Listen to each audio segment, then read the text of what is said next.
से खगड़िया के civil surgeon ultrasound private, वो भी प्राइवेट में फर्जी अल्ट्रासाउंड का फीता काट के आ रहे हैं। और डीएम साहब कह रहे हैं कि जांच कीजिए सिविल सर्जन साहब, ईमानदारी से जांच कीजिएगा, काहे कि खगड़िया में बहुत अवैध नर्सिंग होम हो गया है। और जांच कौन करेगा? सिविल सर्जन और ड्रग इंस्पेक्टर। बिहार का स्वास्थ्य व्यवस्था का डीएनए इतना खराब हो गया है कि कितना भी सुधारने का प्रयास किया जा रहा है, वो सुधरने का नाम ही नहीं ले रहा है। ध्यान से देखिए यहाँ पे क्या लिखा हुआ है, सभी प्रकार के मरीजों को 102 एम्बुलेंस सेवा निःशुल्क उपलब्ध है। ध्यान से देखिए यहाँ पे क्या लिखा हुआ है, कार्यालय जिला औषधि नियंत्रण प्रशासन खगड़िया। और कल या परसों डीएम साहब ने एक आदेश दिया है कि जितना भी अवैध नर्सिंग होम है यहाँ पे उस पर कार्रवाई होना चाहिए। नर्सिंग होम को लाइसेंस आखिर कौन देता है?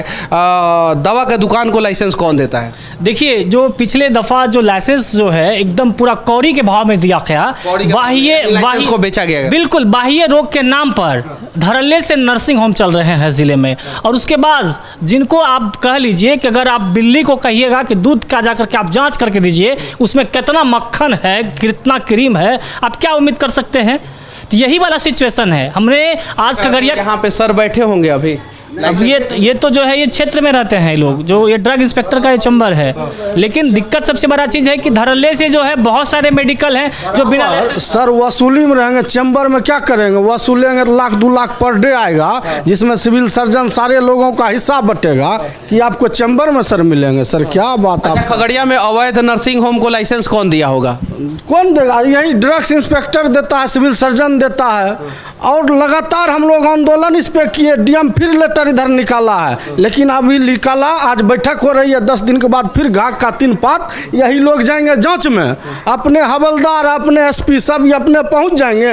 वो जो रफा दफा 1,50,000 जो जिस लायक का रहेगा उससे वो लेके रफा दफा। विडंबना इस बात का है ना कि एक मौत की जो कीमत होती है ना वो 50,000, 1 लाख, 1.5 लाख रुपए में तय कर दी जाती है। किसी भी फर्जी नर्सिंग होम में जाइए, वहाँ पे जो है जो नॉन टेक्निकल बंदा है, किसी के यहाँ 2 साल 4 साल 5 साल सीख लेता है, उसके बाद वो अपना नर्सिंग होम चला रहा होता है और इसी सदर अस्पताल चौक के नाक के नीचे होता है, उसके बाद कुछ नहीं दिखता है। और सबसे बड़ा विडंबना है कि अगर उसके यहाँ मौत हो जाती है 1.5 से 2 लाख रुपया लेकर के, और बहुत सारे ऐसे समाज के लोग हैं जो बैठ करके पंचायत कर देते हैं, FIR तक नहीं होती है जनाब। ये स्थितियां हैं और ये फर्जी क्लिनिक नासूर बना हुआ है इसलिए क्योंकि जो गरीब व्यक्ति है। फर्जी क्लिनिक सिर्फ और सिर्फ खगड़िया के लिए नासूर नहीं बना हुआ है, पूरे बिहार के लिए नासूर बना हुआ है। और फर्जी क्लिनिक का लाइसेंस जो है इसी सब कार्यालय के द्वारा और सिविल सर्जन सुपरिटेंडेंट के द्वारा दी जाती है। बिल्कुल, अगर यदि चाह ले एक सिविल सर्जन, अगर चाह ले एक ड्रग इंस्पेक्टर चाह ले कि जिले में एक भी सिविल जो है फर्जी क्लिनिक नहीं रहेगा, एक भी नहीं चल सकता। आपको लगता है कि अगर ये लोग चाह लेंगे तो कोई एक फर्जी जो है दवाई का दुकान खोल लेगा क्या? एक टेबलेट नहीं बेच सकता है जनाब।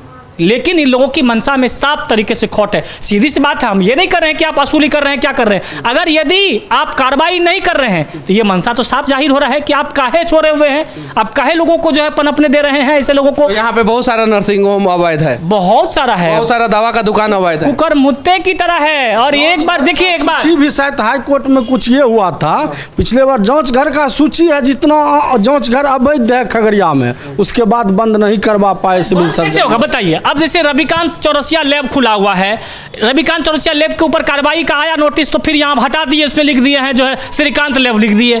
भैया आदमी वही रहता है, नामा चेंज हो जाता है और फिर श्रीकांत लैब पे आएगा तो फिर रविकांत चौरसिया कर लिया जाए। यही सब चीज का खेल चल रहा है। यानी इतना कह लीजिए कि हर साल में देखिए अवैध नर्सिंग होम और अवैध दवा का दुकान तथा अवैध पैथ लैब जो है वो किस प्रकार से खेल करते हैं।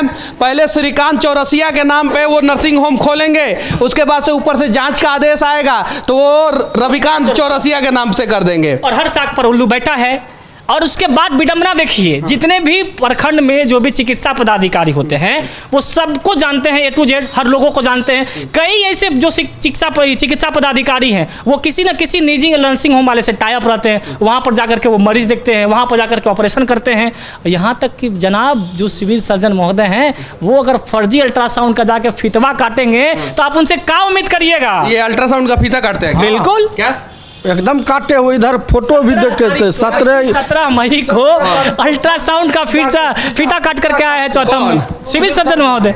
अब जरा सोचिए, खगड़िया के सिविल सर्जन अल्ट्रासाउंड प्राइवेट, वो भी प्राइवेट में फर्जी अल्ट्रासाउंड का फीता काट के आ रहे हैं, और डीएम साहब कह रहे हैं कि जांच कीजिए सिविल सर्जन साहब, ईमानदारी से जांच कीजिएगा, काहे कि खगड़िया में बहुत अवैध नर्सिंग होम हो गया है। और जांच कौन करेगा?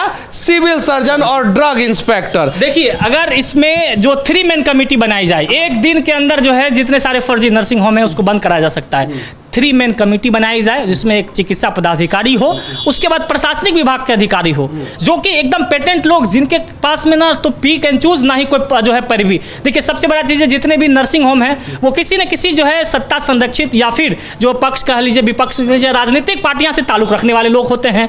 अब कोई MP साहब फोन करेंगे, मंत्री साहब फोन करेंगे, विधायक जी फोन करेंगे, तो इसके भी दबिश में रहते हैं ये लोग। तो इसके लिए बिहार के लोग ही दोषी है, जो ऐसे नेताओं को वोट देते हैं, जो नेता बिहार में सरकारी अस्पताल को दुरुस्त नहीं करा सकते हैं, सरकारी सदर अस्पताल को दुरुस्त नहीं करा सकते हैं, स्कूल नहीं खोल सकते हैं, कॉलेज नहीं खोल सकते हैं, लेकिन घुसखोरी का काम जरूर कर सकते हैं। बिल्कुल, वही तो कह रहे हैं ना कि सबसे बड़ा चीज़ है कि peak and choose, loss and profit वाले सिस्टम से जब तक कि आप बाहर नहीं निकलेंगे, जब तक कि आम लोगों को आप जीने और मुस्कुराने देने का अवसर नहीं देंगे, तो फिर आपसे उम्मीद कैसे कर सकती है? आज अगर मनीष कश्यप से लोग जो है कहीं भी चौक चौराहे पर मिलते हैं तो एक उम्मीद भरी निगाहों से देखते हैं।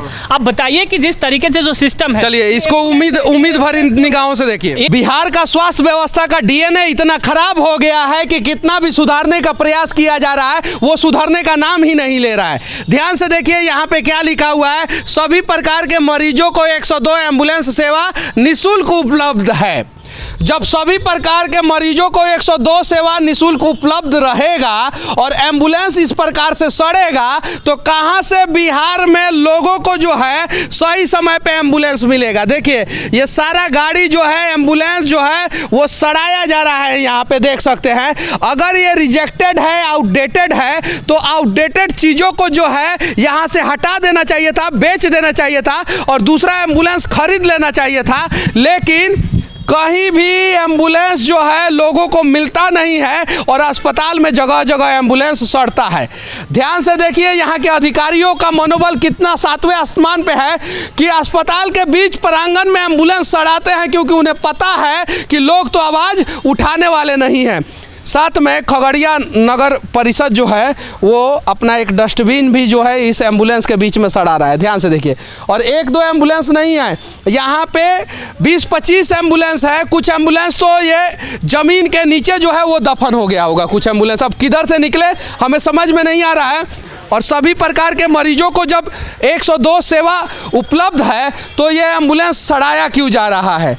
देखिए, नई नई गाड़ियां खरीदी जाती है और सड़ा दी जाती है। एक एम्बुलेंस को सड़ा के हर महीना 10 लाख रुपया कमाया जाता है, बड़ा एम्बुलेंस को सड़ा के, क्योंकि इस पे एक नर्सिंग स्टाफ होते हैं, एक डॉक्टर होते हैं, एक ड्राइवर होते हैं, एक कंपाउंडर होते हैं, और उसका सैलरी जो है उन लोगों को नहीं दिया जाता है, और सरकार के खातों में एम्बुलेंस को दिन रात दौड़ाया जाता है। लेकिन वो एम्बुलेंस जो है ज़मीन पे सड़ रहा होता है, और यही कारण है कि इमरजेंसी हो, डायल 102 हो या कोई भी डायल हो, एम्बुलेंस लोगों को नहीं मिल पाता है। DNA के नाम पे बवाल करने वाले बिहार के यशस्वी मुख्यमंत्री नीतीश कुमार जी, देखिए बिहार का स्वास्थ्य व्यवस्था कितना खराब हो गया है। एक बार बिहार का स्वास्थ्य व्यवस्था का DNA चेक करवाइए।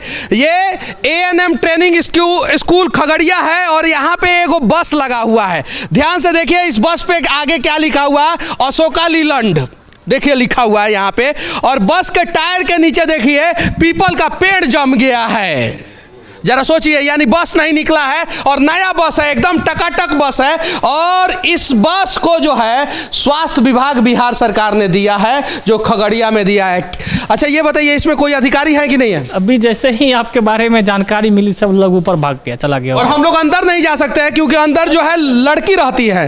और देखिए, ये जो है नया बना हुआ है, कितना साल पहले बना हुआ है? इधर बहुत जो है नियरेस्ट हल्का इधर हाल फिलहाल में बना है, और ये भ्रष्टाचार का भेंट चढ़ गया। देखिए ऊपर से जो है पूरा पानी चूता है, और ये नया बस है, ये नया बस है। नीतीश कुमार जी, एक बार इसका DNA टेस्ट क्यों नहीं करवाते हैं? नया बस, नया एम्बुलेंस सड़ा दिया जाता है और उसका इस्तेमाल नहीं किया जाता है। कहीं नहीं तो कहीं बिहार के गरीब भोले भाले जनता का टैक्स का पैसे का कितना गलत तरीके से इस्तेमाल किया जाता है। ध्यान से देखिए, इस बस के टायर के नीचे इतना ना बड़ा ब्रेकर लगा दिया गया है कि बसवा चाह के भी यहाँ से भागेगा नहीं। देख सकते हैं और एक बस से कम 2.5 से 3 लाख रुपया हर महीना ये लोग कमाते होंगे अवैध तरीके से। डीजल, ड्राइवर, कंडक्टर, इसका बस का मेंटेनेंस। और ये बस जो है यहाँ से निकला नहीं है, लेकिन गैरेज में कागज पे कितना बार इस बस का इलाज हो चुका होगा। सही, ड्राइवर भी है, 3 ड्राइवर भी है, 3 ड्राइवर है बस, 3 ड्राइवर वगैरह भी है। आप बताइए कि आखिरकार इस ड्राइवर का सैलरी तो मिल रहा होगा। हाँ, लेकिन ये तो चला नहीं रहे हैं कभी, ये कभी नहीं चला रहे हैं। और ये बस देखिए कितना टकाटक है, अशोका लीलैंड का बस है ये। और ये खगड़िया में है, राज्य स्वास्थ्य समिति बिहार परिवार कल्याण भवन शेखपुरा पटना। और ये कितना बढ़िया से कल्याण कर रहा है। हाँ, हालांकि इमरजेंसी एग्जिट जरूर है इस बस में देखिए।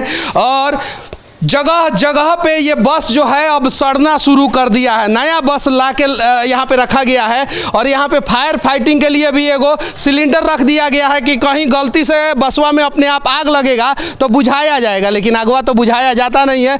और ये नया बस है, एकदम टकाटक बस है और इसका कभी भी इस्तेमाल नहीं किया गया है। यानी जिस चीज़ की ज़रूरत है वो चीज़ें नहीं खरीदी जाएगी और जिस चीज़ की ज़रूरत नहीं है वो चीज़ें खरीद ली जाएगी।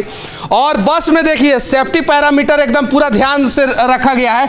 हर सीट में जो है ना वो सीट बेल्ट है। ध्यान से देखिए, आप देखे हैं कभी बस में सीट बेल्ट? हम तो नहीं देखे हैं, आप लोग देखे होंगे तो बताइएगा जरूर। लेकिन हर सीट पर जो है सीट बेल्ट है। यानी आधुनिक बस है ये, नया बस है। और ड्राइवर को कहीं किसी भी प्रकार का प्रॉब्लम ना हो उसके लिए पंखा लगा हुआ है।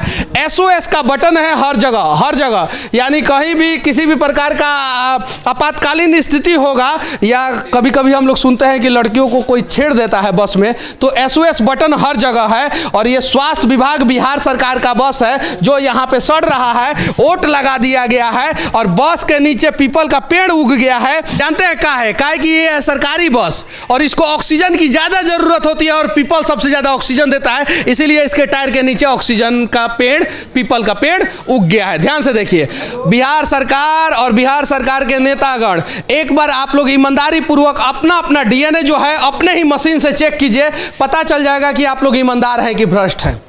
आप लोग अपने से चेक कीजिए, क्योंकि DNA के नाम पे बिहार में खूब बवाल हुआ था। DNA से प्रॉब्लम नहीं है बिहार को प्रॉब्लम है भ्रष्टाचार से।